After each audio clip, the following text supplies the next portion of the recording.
আপনি ভাবুন তো, আপনাকে যদি এমন একটা জায়গায় ছেড়ে দেওয়া হয় যেখানে চারিদিকে শুধু মরুভূমি, মরুভূমি আর মরুভূমি, রাঙা অথবা কটা বালি ছাড়া কিছুই নেই, না সেখানে গাছপালা আছে, না কোনো মানুষের স্ট্রাকচার আছে, আপনি সেখানে গিয়ে বেঁচে থাকতে পারবেন?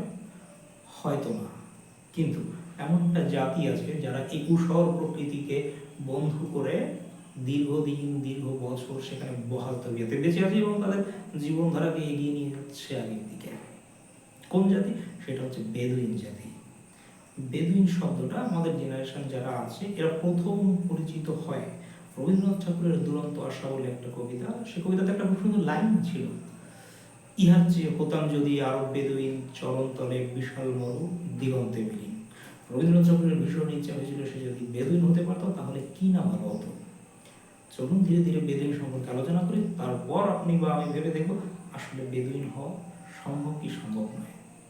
বেদুইনদের আমরা কোথায় পাবো? বেদুইনদের আমরা পাবো হচ্ছে সাধারণত আরব উপদ্বীপীয় অঞ্চলে, বিশেষ করে লিবিয়া, সিরিয়া, জর্ডন, তুরস্ক, লেবানন, এই অঞ্চলগুলোতে আমরা পাবো এদের।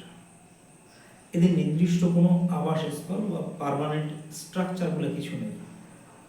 এরা হচ্ছে ছাগল বা ভেড়ার তৈরি এক ধরনের কালো ছাউনি দেওয়া তাঁবু আছে, সেখানে থাকে। সেখানে খাবার বা রিসোর্স যখন শেষ হয়ে যায় তাঁবু গুটিয়ে আবার অন্যত্র চলে যায় তাদের ফ্যামিলি মেম্বার বা পশু যেগুলো আছে এগুলো নিয়ে। সম্পদ বলতে এদের বোঝানো হয় মানে কে কতটা ধনী বা কার সমাজে কতটা প্রতিষ্ঠিত সেটা নির্ভর করে এদের পশুর উপরে। পশু বলতে তিন ধরনের এখানে দেখা যায়, সেটা হচ্ছে ভেড়া, উট এবং ঘোড়া। প্রচুর সংখ্যক ভেড়া মানে তার প্রচুর পরিমাণের অর্থ। সে একটা মহা হোমরাচমা ব্যক্তি, মহা কি বলবো আর, গণ্যমান্য দিক থেকেও সে অনেক বেশি এগিয়ে, বেদুইন, বড় বেদুইন। এদের একটা ভালো দিক আছে, আবার খারাপ দিকও আছে। ভালো দিকটা হচ্ছে এটা অত্যন্ত অতিথি পরায়ণ। কোনো কারণে আপনি যদি সেখানে গিয়ে পড়েন বেদুইনদের তাঁবুতে, আপনার ভাই 3 রাত সেখানে থাকতে হবে এবং তার সাথে খেতে হবে উৎকৃষ্ট মানের খুরমা খেজুর এবং তাদের তৈরি ডেয়ারি প্রোডাক্ট এবং ঘন মেশে দুধের কফি। একটা ঘটনা না বললেই নয়, সেটা হচ্ছে বিমল করের 2 চাকার দুনিয়া বলে একটা বই, সেই বইয়ের বেশ কিছু রেফারেন্স আমি আপনাদের দিচ্ছি। সেই বইতে আমি বেদুইনদের সম্পর্কে বিস্তারিত জানতে পেরেছি। বেদুইনরা অতিথি পরায়ণ, তার সাথে তার পরিবারের প্রতি অত্যন্ত দায়বদ্ধ। এর পাশাপাশি তাদের কিছু খারাপ গুণও আছে। এর অত্যন্ত নিষ্ঠুর প্রকৃতির মানুষ। নিষ্ঠুর কেমন?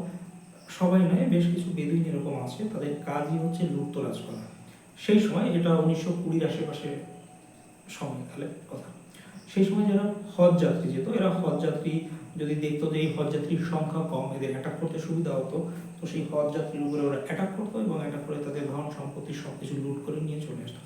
এই জন্য তখন হজ যাত্রীরা চেষ্টা করতো একসাথে 200-300 একবারে যেতে মক্কা বা মদিনার দিকে, যাতে তারা বেদুইনদের কবল থেকে বাঁচতে পারে।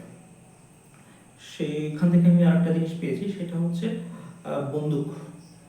বেদুইনদের কাছে যে বন্দুক থাকতো সেটা সাধারণত অতটা আপডেটেড নয়, উন্নত নয়। এই জন্য ওরা নতুন বন্দুক পাওয়ার জন্য সবসময় উদ্গ্রীব থাকতো।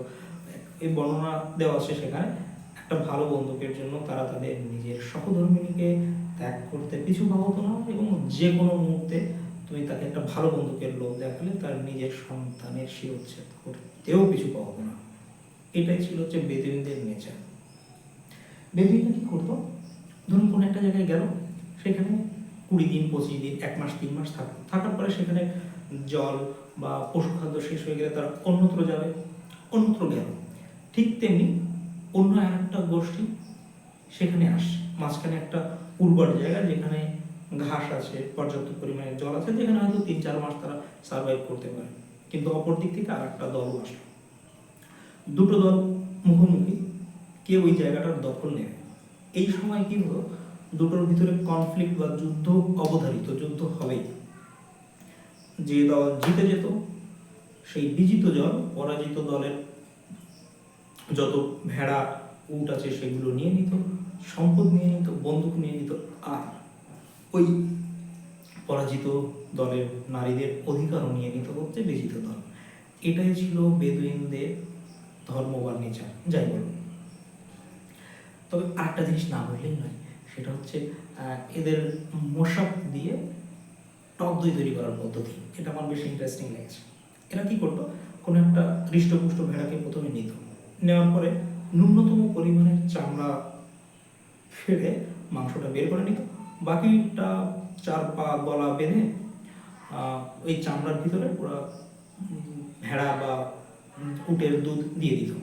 দুধ দিয়ে বেশ কিছু সময় রাখার পরে ওইটা টক দইয়ে পরিণত হতো। তো তাদের বক্তব্য অনুযায়ী এটা ছিল রাম টক, এতটাই টক যে সাধারণত বাঙালিদের খেতে অসুবিধা হতো, কিন্তু তারা দীর্ঘদিন যেহেতু বেদুইনদের কাছে ছিল, তো এই জন্য তাদের অভ্যস্ত হয়ে গেছিল ওই টক দইটা খেতে।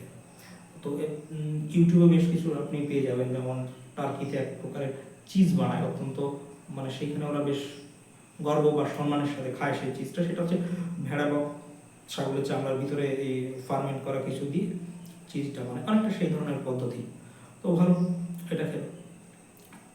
সমস্যাটা কি হলো, তখন সিরিয়া আর লেবাননের ওই অঞ্চলে তখন খুব ফরাসিরা উপনিবেশ তৈরি করে। ফরাসিরা তো যোদ্ধা জাতি, তখন এরা কর্তৃত্ব ফলানো শুরু করে হচ্ছে এই বেদুইনদের উপরে। কিন্তু বেদুইনরা মারবে কেন, ওরা তো দীর্ঘদিন ধরে ওইখানেই ছিল। কিন্তু বেদুইনরা কি করতো, বেদুইনরা ওই অঞ্চলের মানুষ যখন যেত, তো তাদের উপরে কম মানুষ থাকলে চড়াও হতো এবং তাদের থেকে সবকিছু লুট করে নিত। তো ফরাসিরা দেখছে এটা তো ঠিক নয় ভাই, আমরা এখানে পরিবেশ বিস্তার করেছি, আমাদের উপরে কেন ওরা কি চালাবে। তো স্বাভাবিকভাবে ফরাসিদের সাথে বেদুইনদের তখন কনফ্লিক্ট হতো। তো ওই অঞ্চল থেকে ধীরে ধীরে ধীরে ধীরে বেদুইনরা শিফট করে একদম গভীর যে মরুভূমি এদিকে দিকে চলে আসে। বর্তমানে এদের কি অবস্থা, বর্তমানে এই যে যাদের কথা বলছি বেদুইনরা, এদের অবস্থা অনেকটাই উন্নত হয়েছে। এরা এখন বেশিরভাগ বেদুইনেরা নির্দিষ্ট একটা জায়গায় এখানে বসতি স্থাপন করেছে, সেখানেই থাকে এবং মরুভূমি অঞ্চলে যারা ঘুরতে যায় এদের লোকাল গাইডের কাজ করে। তো এইভাবেই তারা জীবন নির্বাহ করছে বা নির্দিষ্ট একটা জায়গায় থেকে সেখানে পশুপালনও করছে। এখনও অনেকেই যাযাবরের জীবন বেছে নিয়েছে, তবে সেই সংখ্যাটা ধীরে ধীরে ধীরে ধীরে কমে আসছে। এরাও শিক্ষায় আলোকিত হতে চাইছে, বিজ্ঞানের প্রতি এদেরও আগ্রহ জন্মেছে। তো স্বাভাবিকভাবে অতটা যাযাবর বৃত্তি এখন আর নেই, তবে তাও এখন দেখা যায়। তো এটাই ছিল বেদুইনদের সম্পর্কে। আরেকটা কথা না বললেই নয়, বেদুইন সম্পর্কে আরেকটা লাইন আমি পেয়েছিলাম কাজী নজরুল ইসলামের বিদ্রোহী কবিতা থেকে। আমি বেদুইন, আমি চেঙ্গিস, আমি আপনারে ছাড়া করি না কাহারে কুর্নিশ। এটাই ছিল বেদুইনদের সম্পর্কে আমার জানা তথ্য, যেটা আমি আপনাকে দিলাম। ভালো লাগলে লাইক করবেন।